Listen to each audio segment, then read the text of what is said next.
बिस्मिल्लाहिर्रहमानिर्रहीम। अज़ीज़ तलबा व तालिबात, अस्सलामुअलैकुम। मैं हूं आपका chemistry teacher Ehsan Afroz, class नहम केमिस्ट्री बाब नंबर 1। आज हम अपने पहले बाब के अंदर मौजूद मुख्तलिफ़ मसालों को तफसील से समझने की कोशिश करते हैं। तो आइए चलते हैं ग्लास बोर्ड की तरफ। पहले बाब के अंदर मौजूद हम मिसालों को हल करते हैं। पहले नंबर पर है 1.1 मिसाल नंबर है। एक एटम का मास नंबर 238 है। आपने पढ़ा हुआ है, ये बड़ी तफसील के साथ लेक्चर में आपने समझा हुआ है कि मास नंबर को हम ए से जाहिर करते हैं, कैपिटल ए से। जबकि किसी एक एटम का मास नंबर है ए किसके बराबर है, 238 के, जबकि उसका एटॉमिक नंबर जिसको हम कैपिटल जेड से जाहिर करते हैं ये 92 है। अगर वो कहता है कि मास नंबर 238 है, एटॉमिक नंबर 92 है, तो हमने बताना है कि इस एटम के अंदर प्रोटॉन्स और न्यूट्रॉन्स की तादाद कितनी होगी। हमने प्रोटॉन्स और न्यूट्रॉन्स की तादाद मालूम करनी है। सबसे पहले न्यूमेरिकल करने का असूल ये होता है कि जब आपने सवाल को गौर से पढ़ा है तो पढ़ने के बाद जो स्टेटमेंट दी गई है इसके मुताबिक आप क्या करें, अपना एक डाटा बना लें। और डाटा बनाने के बाद जब आप उसको हल करना शुरू करें तो फार्मूला लगाएं और डाटे के अंदर जो जो चीज़ें बताई गई हैं या पूछी गई हैं आप उस फार्मूले के अंदर उन चीज़ों को उसी तरह से लिखते जाएं और उसको हल करके आखिर पे अपना जवाब निकाल लें। तो पहले हम इस दी गई स्टेटमेंट के मुताबिक क्या करते हैं, अपने इस सवाल का डाटा बना लेते हैं कि क्या कुछ चीज़ें हमें दी गई हैं या क्या कुछ हमसे पूछा गया है मालूम करने के लिए। तो पहले मैं डाटा को तरतीब दे देता हूँ। ये पहले नंबर पर मैं ये काम करूँगा। अब डाटा में क्या बताया गया, हमें बताया गया कि एक एटम का मास नंबर, मतलब मैं इधर इस तरह से लिखूँगा कि मास नंबर यानी कि ए ये किसके बराबर है, 238 के। दूसरे नंबर पर मुझे बताया गया क्या, एटॉमिक नंबर। एटॉमिक नंबर को मैं लिखूंगा कि Z और ये किसके बराबर है, ये बराबर है 92 के। अब मैंने मालूम क्या करना है, पहले नंबर पर मालूम करने हैं प्रोटॉन्स की तादाद। पहली बात प्रोटॉन्स की तादाद निकालनी है। दूसरे नंबर पर किसकी तादाद निकालनी है, न्यूट्रॉन्स की तादाद, ये मालूम करनी है। तो आप अपने सवाल को गौर से देखें, आपने उसके मुताबिक क्या कर लिया है, डाटा सारा लिख लिया है, क्योंकि यही चीज़ें बताई गई थी और ये दो चीज़ें पूछी गई थी। अब मैं इसको हल करता हूँ। हल करने के लिए मैंने मालूम करने हैं प्रोटॉन्स की तादाद पहले नंबर पर, तो फिर मुझे प्रोटॉन्स की तादाद मालूम करने का फार्मूला भी आना चाहिए। हम लोग ये पढ़ के आए हैं किसी भी एटम के एटॉमिक नंबर को ही हम उसके प्रोटॉन्स की तादाद कहते हैं। तो प्रोटॉन की तादाद मैं इधर लिखूंगा, प्रोटॉन्स की तादाद बराबर है किसी भी एटम का एटॉमिक नंबर, और एटॉमिक नंबर को किससे जाहिर करते हैं, Z से। और ये तो उसने हमें सवाल के अंदर ही बताया हुआ है कि Z किसके बराबर है, 92 के। तो इट मीन्स कि Z के बराबर है 92 के, तो इट मीन्स के प्रोटॉन्स की तादाद कितनी होगी, 92 होगी। तो ये मेरे पास पहला जवाब मौजूद है। हमारे पास प्रोटॉन की तादाद क्या है जी, 92। दूसरे नंबर पर पूछा हुआ है न्यूट्रॉन्स की तादाद कितनी होगी। अब हमने न्यूट्रॉन्स की तादाद भी बतानी है। न्यूट्रॉन्स की तादाद मालूम करने के लिए फार्मूला तो बुक के अंदर कोई नहीं लिखा हुआ, लेकिन जब मैंने आपको मास नंबर और एटॉमिक नंबर पढ़ाया था, ये नज़रिया मैंने आपको समझाया था, तो तब मैंने बताया था कि जब भी किसी एटम के एटॉमिक मास में से हम एटॉमिक नंबर को निकाल देते हैं तो पीछे मेरे पास उस एटम के न्यूक्लियस के अंदर न्यूट्रॉन्स की तादाद बचती है। किसी भी एटम के मास नंबर में से जब हम उसका एटॉमिक नंबर निकाल देते हैं तो मास नंबर को जाहिर करते हैं किससे, ए से। मैं पहले इधर फार्मूला लिख लूँ जो हमने बनाया था कि मास नंबर में से निकालना है, मनफी करना है किसको, एटॉमिक नंबर को, तो मास नंबर मेरे पास क्या है, मास नंबर को जाहिर करते हैं ए से, इसमें से मैंने निकालना है एटॉमिक नंबर को जिसको जाहिर करते हैं जेड से, और मैंने मालूम क्या करनी है, न्यूट्रॉन्स की तादाद। तो मेरे पास ये दोनों नंबर्स यहाँ पे मौजूद हैं। मास नंबर बताया हुआ है 238 है, जबकि एटॉमिक नंबर हमने अभी देखा कि वो कितना है, 92 है। 238 में से जब मैं 92 निकाल दूंगा तो मेरे पास पीछे जो 146 का हिस्सा आएगा, ये किसको जाहिर करता होगा, इसी एटम के अंदर न्यूट्रॉन्स की तादाद को जाहिर कर रहा होगा।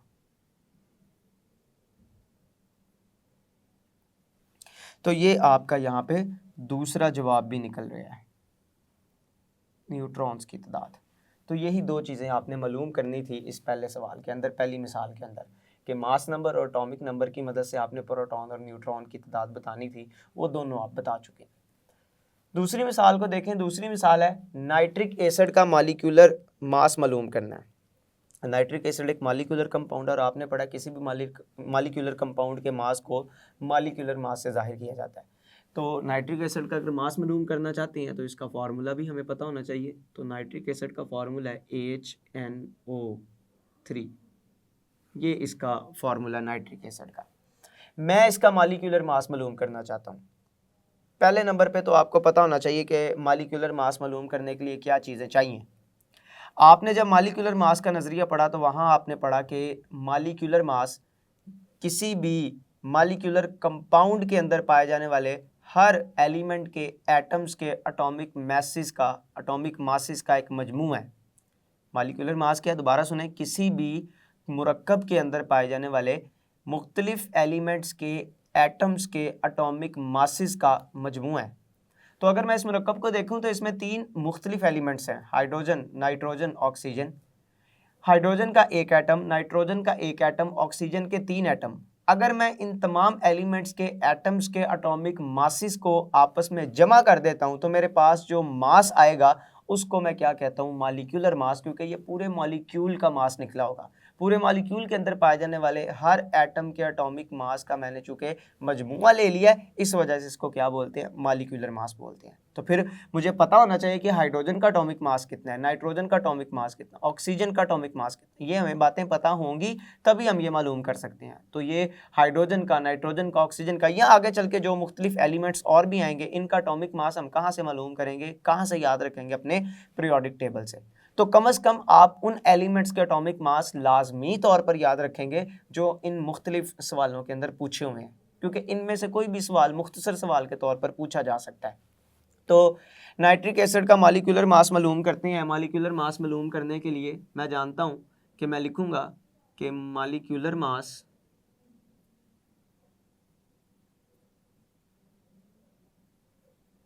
किसके बराबर होता है, मॉलिक्यूलर मास बराबर होता है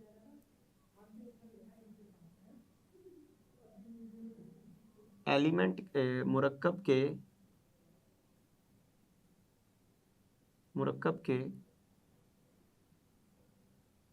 मुख्तलिफ एलिमेंट्स के एटम्स के एटॉमिक मासेस का मजमुआ, ये किसके बराबर होता है, मॉलिक्यूलर मास के। तो अब इसको ज़रा मालूम करते हैं। इसको मालूम करने के लिए हमें हाइड्रोजन, नाइट्रोजन, ऑक्सीजन तीनों का एटॉमिक मास पता होना चाहिए। तो मैं तीनों का एटॉमिक मास लिखता हूँ। पहले नंबर पर लिखते हैं हाइड्रोजन का एटॉमिक मास, हाइड्रोजन का एटॉमिक मास ये किसके बराबर है, ये बराबर है 1 AMU, यानी एटॉमिक मास यूनिट। नाइट्रोजन का एटॉमिक मास देखते हैं। नाइट्रोजन का एटॉमिक मास ये बराबर है 14 AMU, यानी कि एटॉमिक मास यूनिट। ऑक्सीजन का एटॉमिक मास देखते हैं। ऑक्सीजन का एटॉमिक मास ये बराबर है 16 AMU, यानी कि एटॉमिक मास यूनिट। अब हम पूरे नाइट्रिक एसिड का मॉलिक्यूलर मास मालूम करते हैं। तो मैं लिखूंगा कि नाइट्रिक एसिड का मॉलिक्यूलर मास ये बराबर होगा किसके, हाइड्रोजन का एटॉमिक मास, मैं इसको इस तरह से लिख लेता हूँ, हाइड्रोजन का जमा नाइट्रोजन का एटॉमिक मास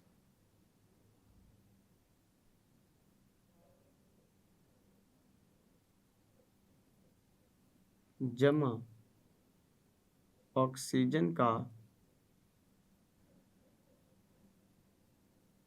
एटॉमिक मास। ये मैंने फार्मूला लिख लिया। अब इस फार्मूले के अंदर मैं ये इनके नंबर्स लिखता हूँ, फिर उनको जमा करूँगा तो मेरे पास नाइट्रिक एसिड का मॉलिक्यूलर मास निकल आएगा। जैसे हाइड्रोजन का एटॉमिक मास कितना, 1 AMU, और नाइट्रोजन का एटॉमिक मास कितना, 14 AMU, और आखिर पे ऑक्सीजन का एटॉमिक मास कितना, 16।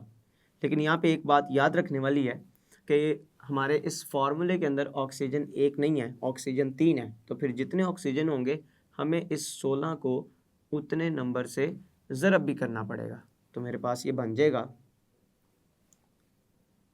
1 AMU जमा 14 AMU जमा 48 AMU। अब मैं इन सबको आपस में जमा करूंगा तो मेरे पास बन जाएगा 63 AMU, यानी पूरे नाइट्रिक एसिड का मॉलिक्यूलर मास, नाइट्रिक एसिड का मॉलिक्यूलर मास। तो ये मेरे पास मुतलका जवाब है जिसको मैं मालूम करना चाह रहा था, जो कि कितना है, 63 AMU। आगे चलते हैं, पोटाशियम सल्फेट का फार्मूला मास मालूम करते हैं। जबकि पोटाशियम सल्फेट का फार्मूला बताया गया है कि वो कितना है, K2SO4। अब पोटाशियम सल्फेट चूंकि एक आयनिक कंपाउंड है, इस वजह से इसके मास को फार्मूला मास बोला जाता है। जैसे नाइट्रिक एसिड एक मॉलिक्यूलर कंपाउंड था तो इस वजह से इसके मास को मॉलिक्यूलर मास बोला जाता था। इसी तरह से पोटाशियम सल्फेट चूंकि आयनिक कंपाउंड है तो इसके मास को हमने फार्मूला मास बोला है। मालूम करने का तरीका बिल्कुल वैसे ही होगा जैसे हमने नाइट्रिक एसिड के मॉलिक्यूलर मास को मालूम करने के लिए मुख्तलिफ अवामिल किए हैं, बिल्कुल उसी तरह से पोटाशियम सल्फेट के लिए भी यही काम करेंगे। तो पहले तो हम फार्मूला मास बता देते हैं यहाँ पे कि वो किसको जाहिर करता है, फार्मूला मास क्या होता है। तो हम लिखेंगे फार्मूला मास किसके बराबर होता है, आयनिक कंपाउंड में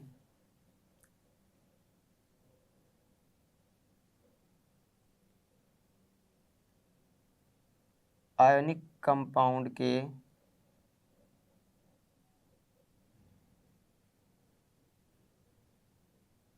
फार्मूला यूनिट में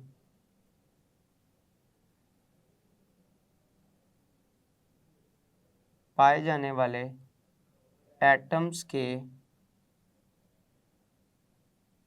एटॉमिक मैसेज का मजमुआ, इसको हम क्या कहते हैं, फार्मूला मास कहते हैं। आयनिक कंपाउंड के फार्मूला यूनिट्स के एटम्स के एटॉमिक मासेस का मजमुआ। ये क्या था, मुरक्कब के मुख्तलिफ एलिमेंट के एटम के एटॉमिक मासेस का मजमुआ। ये है आयनिक कंपाउंड के फार्मूला यूनिट के एटम्स के एटॉमिक मासेस का मजमुआ। तो हम देखते हैं कि इसमें इसके फार्मूला यूनिट के कौन कौन से एटम्स हैं। तो पोटाशियम है, सल्फर है, ऑक्सीजन है। तो मुझे सबसे पहले इन तीनों के एटॉमिक मास पता होंगे तभी मैं फार्मूला लगाऊंगा और उसके अंदर इन तमाम नंबर्स को लिखकर इसका जवाब मालूम करूंगा। तो सबसे पहले पोटाशियम का एटॉमिक मास देखते हैं। पोटाशियम का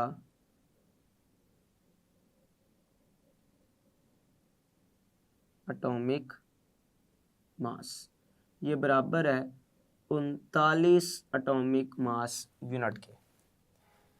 मजीद सल्फर का एटॉमिक मास देखते हैं। सल्फर का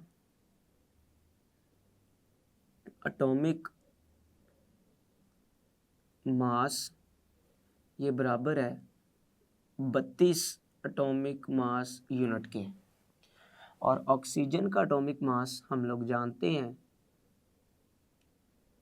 ऑक्सीजन का एटॉमिक मास ये किसके बराबर होगा, ये बराबर होगा 16 AMU यानी कि एटॉमिक मास यूनिट के। अब मैं ज़रा फार्मूला लिखता हूँ और फिर मैं इसको मालूम कर लेता हूँ। तो फार्मूला मेरे पास क्या आएगा, फार्मूला आएगा कि पोटाशियम सल्फेट का फार्मूला मास ये किसके बराबर होगा, ये बराबर होगा पोटाशियम का एटॉमिक मास जमा सल्फर का एटॉमिक मास, सल्फर का एटॉमिक मास जमा ऑक्सीजन का एटॉमिक मास। ये मेरे पास फार्मूला आ गया है। अब मैं इसके अंदर ये मुख्तलिफ जो वैल्यूज़ मैंने यहाँ पे लिखी हुई हैं एटॉमिक मासेस की वो लिखूँगा और इसका जवाब निकालूंगा। तो पोटाशियम का atomic mass 39 atomic mass unit, sulphur का atomic mass 32 atomic mass unit और ऑक्सीजन का atomic mass 16 atomic mass unit.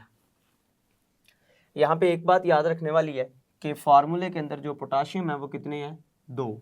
अगर पोटाशियम 2 हैं तो फिर मुझे इसके एटॉमिक मास को ज़रब भी देनी पड़ेगी किसके साथ, 2 के साथ। अगर ऑक्सीजन कितनी है, 4 है, तो फिर मुझे ऑक्सीजन के एटॉमिक मास को ज़रब देनी पड़ेगी किसके साथ, 4 के साथ। फिर जो जवाब आएंगे इनके उनको मैं आपस में जमा करूँगा और मुकम्मल का निकालूंगा। तो जब मैं 39 को 2 से ज़रब दूंगा तो मेरे पास जवाब आएगा 78 एटॉमिक मास यूनिट। ये 2 पोटाशियम का एटॉमिक मास आ गया। 32 सल्फ़र चूँकि एक ही है तो इसको मैं ऐसे ही लिख दूंगा, जबकि ऑक्सीजन को जब मैं यहाँ से मालूम करूँगा तो ऑक्सीजन के लिए मेरे पास नंबर क्या आएगा, 16 को 4 से ज़रब दूंगा तो मेरे पास आएगा 64 एटॉमिक मास यूनिट। अब हम 78 को, 32 को और 64 को, इन तीनों को आपस में क्या करेंगे, जमा करेंगे तो मेरे पास जो मुकम्मल जवाब आ जाएगा वो 174 एटॉमिक मास यूनिट आ जाएगा। तो ये मेरे पास पोटाशियम सल्फेट का क्या निकल आएगा, फार्मूला मास। तो मैं इधर लिख लूँगा पोटाशियम सल्फेट का फार्मूला मास। ये मेरे पास मुतलका जवाब आ चुका है। आगे चलते हैं। अगली मिसाल है 1.4, 40 ग्राम फास्फोरिक एसिड में कितने ग्राम मॉलिक्यूल्स या मोल्स की तादाद होगी। अब फास्फोरिक एसिड का ज़रा पहले मैं इधर फार्मूला लिख दूं। फास्फोरिक एसिड का फार्मूला होता है H3PO4। ये फास्फोरिक एसिड का फार्मूला है।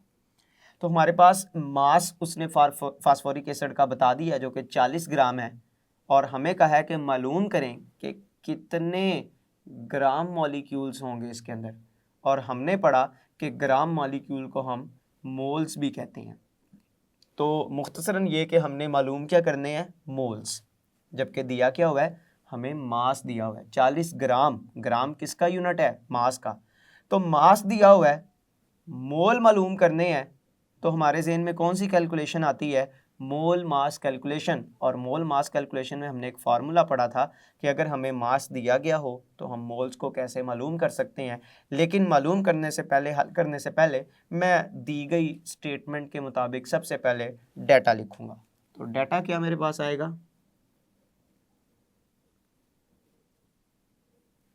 डाटा आएगा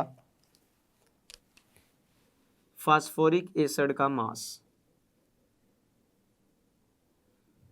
फास्फोरिक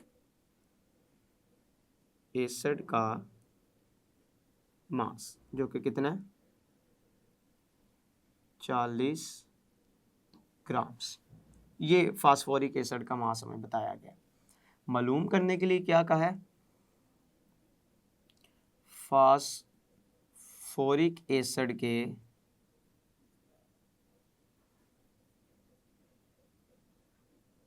ग्राम मॉलिक्यूल्स या मोल्स, और फास्फोरिक एसिड के ग्राम मॉलिक्यूल्स या मोल्स ये कट जाएगा,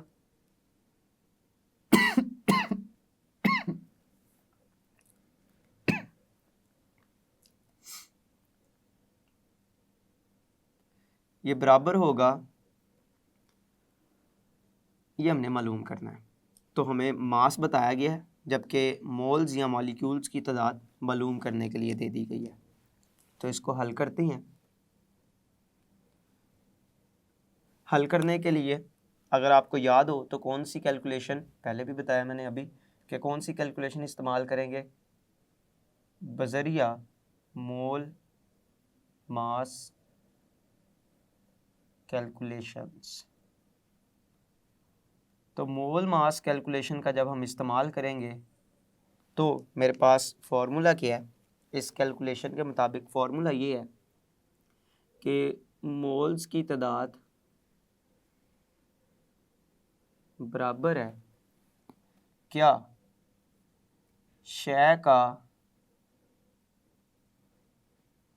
दिया गया मास तकसीम इसी शय का मोलर मास, इसी शय का मोलर मास। और मोलर मास किसी भी शय के एक मोल के मास को बोला जाता है, किसी भी शय के एक मोल के मास को मोलर मास कहते हैं। तो अगर मैं फास्फोरिक एसिड का अगर मैं फास्फोरिक एसिड के मोल्स की तादाद मालूम करना चाहता हूं तो फास्फोरिक एसिड के मास के साथ साथ मुझे इसका मोलर मास भी पता होना चाहिए। तो पहले मैं फास्फोरिक एसिड का मोलर मास यहाँ पे बता देता हूँ कैसे लिखेंगे, फिर उसकी मदद से मैं फास्फोरिक एसिड के मोल्स की तादाद बता देता हूँ। तो फास्फोरिक एसिड का मोलर मास ये कैसे आएगा, फास्फोरिक एसिड का मोलर मास,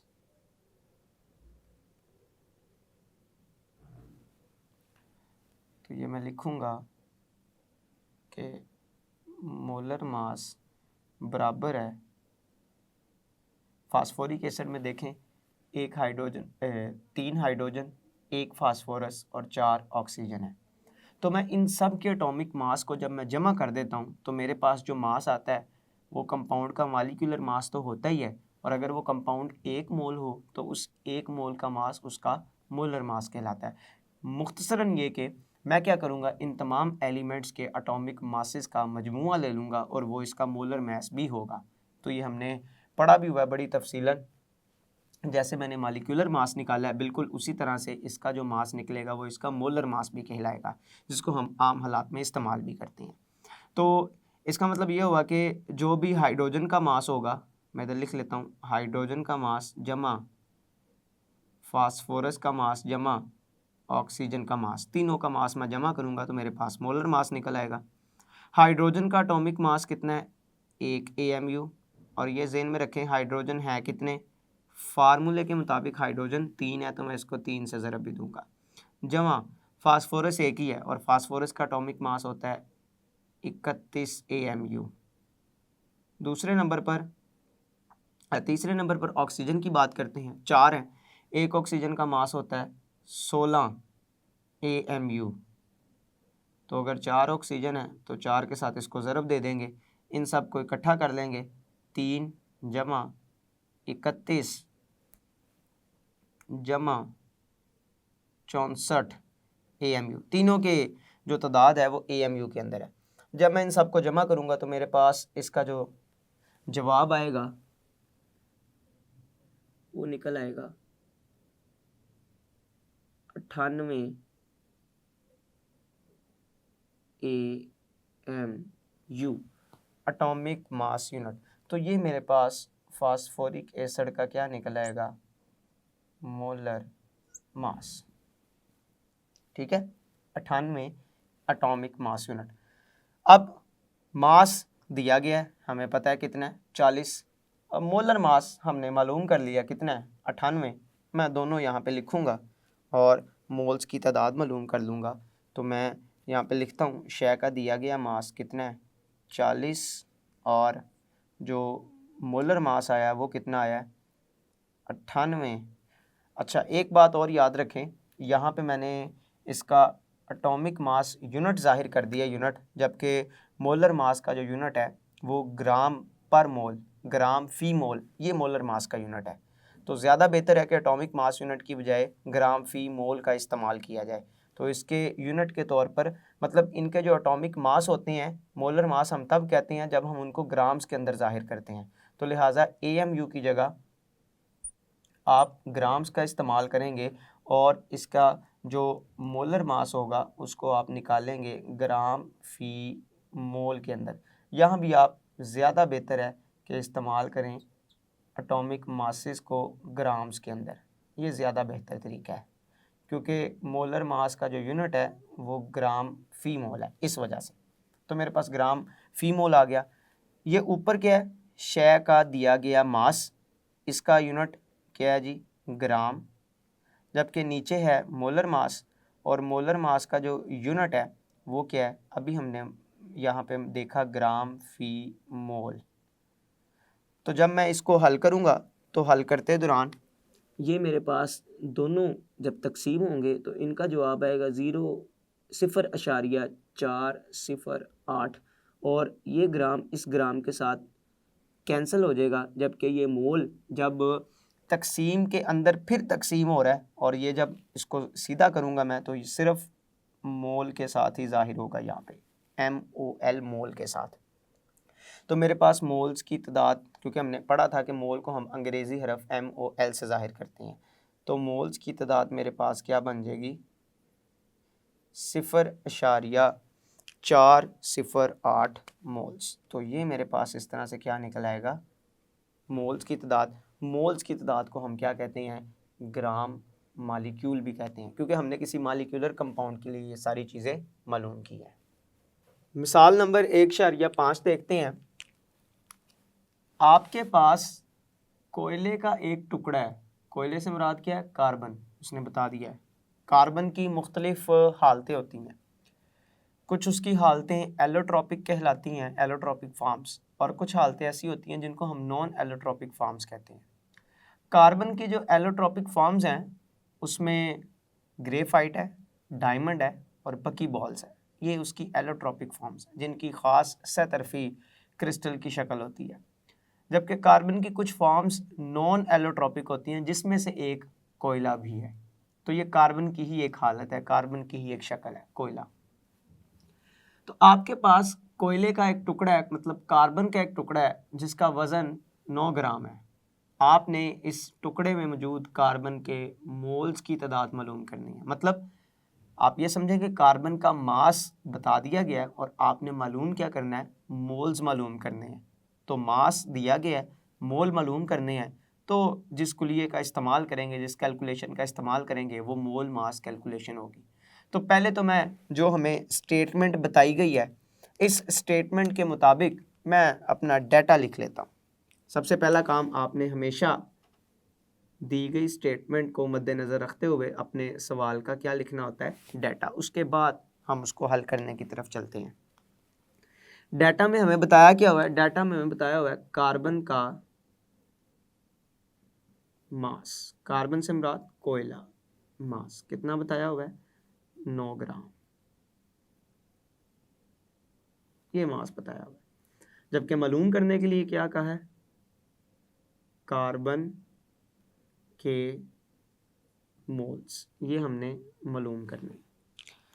अब इसको हल करते हैं। हल करने के लिए याद रखें, चूँकि मास दिया गया है, मोल मालूम करने हैं, तो हम कौन सी कैलकुलेशन का इस्तेमाल करेंगे? हम इस्तेमाल करेंगे मोल मास कैलकुलेशंस, इनका इस्तेमाल करेंगे। तो देखते हैं मोल मास कैलकुलेशन को किस तरह से यहाँ पे इस्तेमाल किया जा सकता है। फार्मूला हमारे पास मौजूद है मोल मास कैलकुलेशन के अंदर कि किसी भी शय के जो मोल्स की तादाद होगी, मतलब मोल्स की तादाद, यहाँ पे हम चूँकि कार्बन के हवाले से बात कर रहे हैं, तो हम यहाँ पे लिख लेते हैं कि कार्बन के मोल्स की तादाद ये किसके बराबर होगी? कार्बन का दिया गया मास, कार्बन का दिया गया मास तकसीम कार्बन का मोलर मास। हमें पता है कि कार्बन का मोलर मास कितना होता है? 12 ग्राम पर फी मोल, ये कार्बन का मोलर मास है। तो हम ये वैल्यू यहाँ पे इस्तेमाल करेंगे मोलर मास की। मैं इधर लिख भी लेता हूँ कि कार्बन का मोलर मास कितना है? कार्बन का मोलर मास बराबर है 12 ग्राम फी मोल। तो इधर मेरे पास क्या वैल्यूज़ आ जाएंगी? मास कितना बताया गया कार्बन का? 9 ग्राम, जबकि मोलर मास कितना दिया गया? 12। जब मैं दोनों को तकसीम करूँगा तो मेरे पास जवाब आएगा 0.75 मोल। तो ये मेरे पास क्या निकला है? कार्बन के मोल्स की तादाद। कितने कार्बन के मोल्स की तादाद? 9 ग्राम कार्बन के मोल्स की तादाद। और यही हमारा मुतलका जवाब है। आगे चलते हैं। मिसाल 1.6 की बड़ी अहम है। ये एवोगैड्रो नंबर और मोल से इसका बड़ा ख़ास ताल्लुक़ है। 6 ग्राम पानी में मोल्स, मॉलिक्यूल्स और एटम्स की तादाद को मालूम करना है। ये जिसको एवोगैड्रो का टॉपिक, जिसने मोल का नज़रिया बेहतरीन तरीके से समझा हुआ है, सिर्फ वही इस सवाल को अच्छी तरह से और आसानी से हल कर सकते हैं। तो सबसे पहले तो मैं अपनी स्टेटमेंट के मुताबिक क्या लिखूँगा? डाटा लिखूँगा कि मुझे बताया क्या गया है और मालूम करने के लिए क्या कहा गया है सवाल के अंदर। तो पानी का मास बताया हुआ है और वो कितना है? पानी का मास, और वो बताया गया कितना?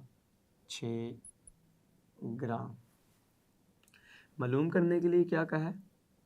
हमने मालूम करने हैं पानी के मोल्स, दूसरे नंबर पर पानी के मॉलिक्यूल्स,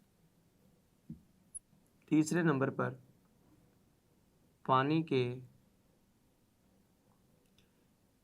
एटम्स। ये 3 चीज़ें हमने बतानी है। तो इसको हल करते हैं। हल करने के लिए हमें मुख्तलिफ़ तरह से फार्मूले का इस्तेमाल करना पड़ेगा। जैसे पहले नंबर पर हमने मालूम करना है पानी के मोल्स। तो पानी के मोल्स को मालूम करने के लिए हम कौन सा फार्मूला इस्तेमाल करते हैं? मास बताया गया, मोल मालूम करने हैं, तो मोल मास कैलकुलेशन का इस्तेमाल किया जाता है। मतलब पहले नंबर पर मैं इस्तेमाल करूँगा क्या चीज़? मोल मास कैलकुलेशन। और मोल मास कैलकुलेशन की मदद से मैं पहली चीज़ मालूम करूँगा, और वो पहली चीज़ क्या होगी? पानी के मोल्स। देखते हैं किस तरह से। मैं जानता हूँ पानी के मोल्स बराबर होंगे पानी का मास तकसीम पानी का मोलर मास। पानी का मास बताया गया कितना? 6 ग्राम, जबकि इसका मोलर मास है कितना? 18। तो जब मैं तकसीम करूँगा तो मेरे पास इसका जवाब आएगा 0.33 मोल्स। ये मेरे पास पानी के मोल्स की तादाद निकल आई है। ये मैंने पहला हिस्सा इसका हल कर लिया है। अब इसकी मदद से मैंने आगे मालूम करने हैं पानी के मॉलिक्यूल्स। तो अगर आपको याद हो तो हमने एक दूसरा फार्मूला भी पढ़ा हुआ है कैलकुलेशन, केमिकल कैलकुलेशन के अंदर, और वो दूसरा फार्मूला था मोल पार्टिकल्स कैलकुलेशन। और इस दूसरे फार्मूले का इस्तेमाल करते हुए मैं यहाँ पे मालूम करूँगा क्या, पानी के मॉलिक्यूल्स, क्योंकि आप जानते हैं कि एक मॉलिक्यूलर कंपाउंड है, लिहाजा पानी के मॉलिक्यूल्स, पानी के पार्टिकल्स को जिनके मिलने से वो बना है, हम मॉलिक्यूल्स का नाम देते हैं। तो इसके लिए क्या फार्मूला हमारे पास होता है, इसके लिए मॉलिक्यूल्स को मालूम करने के लिए फार्मूला होता है पानी के मॉलिक्यूल्स, ये बराबर होंगे किसके, पानी के मोल्स ज़रब एवोगैड्रोस नंबर। तो पानी के मोल्स अभी हम ऊपर मालूम कर चुके हैं अपने पहले हिस्से के अंदर 0.33 मोल, जबकि एवोगैड्रोस नंबर हमें पता है 6.02 ज़रब 10 की ताकत 23।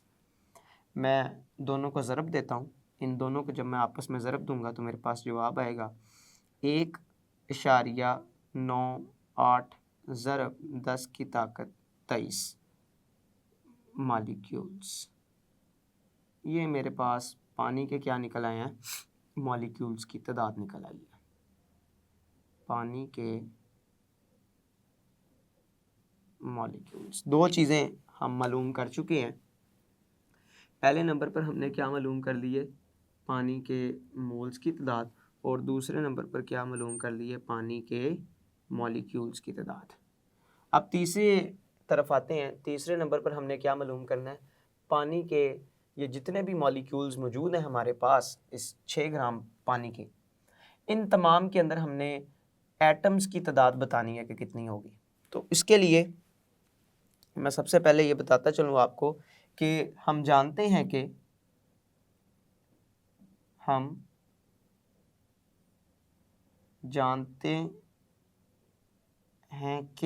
क्या जानते हैं, हम जानते हैं कि पानी का फॉर्मूला है H2O, और उसके मुताबिक पानी के एक मॉलिक्यूल में,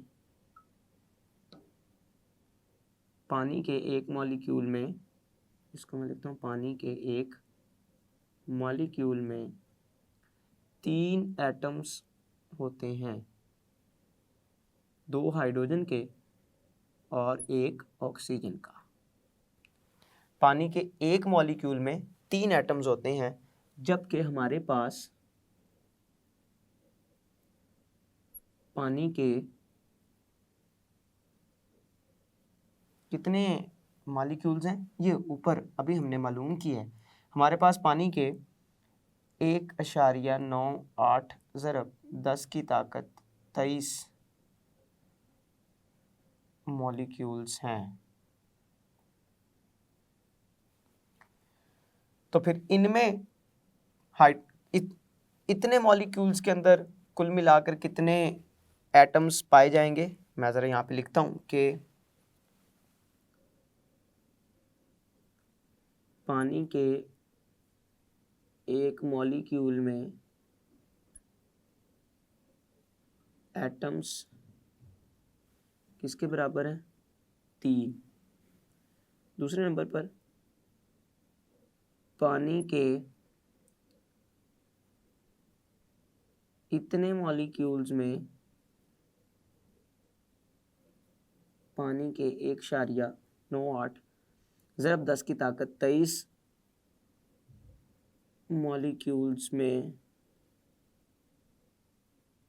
एटम्स कितने होंगे, मैं इस 3 को ज़रब दे दूंगा 1.98 ज़रब 10 की ताकत 23 के साथ। तो मेरे पास इस दोनों को ज़रब करने से जो जवाब आएगा वो 5.94 ज़रब 10 की ताकत 23 एटम्स निकल आएंगे। तो ये मेरा तीसरा मुतलका जवाब होगा जो मैं मालूम करना चाहता हूँ, पानी के 6 ग्राम के अंदर पाए जाने वाले टोटल एटम्स की तादाद।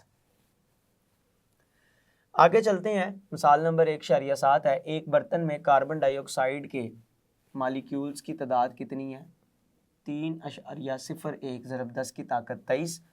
हमने इसके मोल्स की तादाद बतानी है और कार्बन डाइऑक्साइड का मास मालूम करना है। बताया क्या हुआ है? मालिक्यूल्स की तादाद बता दी गई है और मोल्स मालूम करने के लिए और मास मालूम करने के लिए हमें पूछा गया है। तो पहले तो मैं दी गई स्टेटमेंट के मुताबिक क्या लिखूंगा? डाटा यहाँ पे दिया गया है, कार्बन डाइऑक्साइड के मॉलिक्यूल्स दिए गए हैं। तो मैं लिख लेता हूँ, कार्बन डाइऑक्साइड के मॉलिक्यूल्स कितने? 3.01 ज़रब 10 की ताकत 23। जबकि मालूम क्या करना है?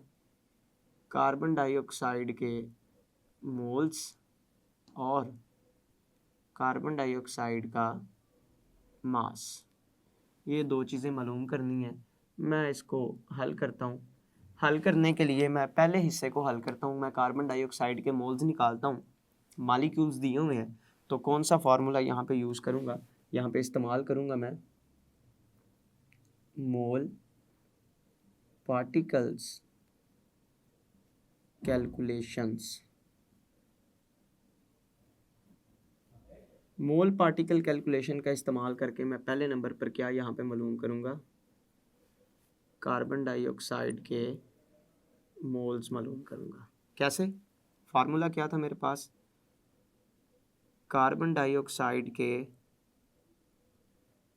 मोल्स की तादाद बराबर होगी कार्बन डाइऑक्साइड के मॉलिक्यूल्स तकसीम एवोगैड्रोस नंबर। मैं यहाँ पे ये दोनों चीज़ें लिखता हूँ।